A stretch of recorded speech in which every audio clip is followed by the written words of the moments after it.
Assalamu alaikum wa rahmatullahi wa barakatuh. Welcome back to Purely Islamic. बदर बिन सईद हाजिर है एक नई वीडियो के साथ।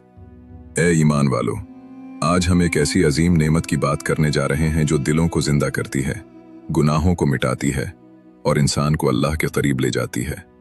आज की ये बात कुरान मजीद की फजीलत के बारे में है, वो किताब जो हिदायत भी है, रहमत भी और नजात का रास्ता भी।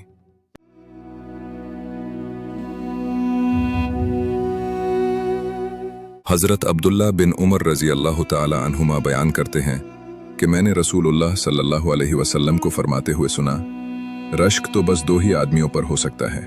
एक वो शख्स जिसे अल्लाह ताला ने कुरान मजीद का इल्म अता फरमाया और वो रात की घड़ियों में खड़ा होकर उसके साथ नमाज पढ़ता है, और दूसरा वो शख्स जिसे अल्लाह ताला ने माल अता फरमाया और वो उसे रात दिन मोहताजों पर खर्च करता रहता है। सोचिए, अल्लाह के नज़दीक असल कामयाबी क्या है?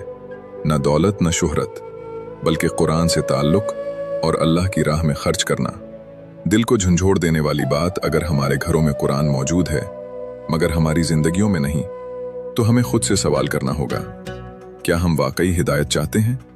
आइए अहद करें कि हम कुरान को सिर्फ तिलावत तक महदूद नहीं रखेंगे, बल्कि उसे समझेंगे, उस पर अमल करेंगे और अपनी जिंदगियों को इसकी रोशनी से मुनव्वर करेंगे।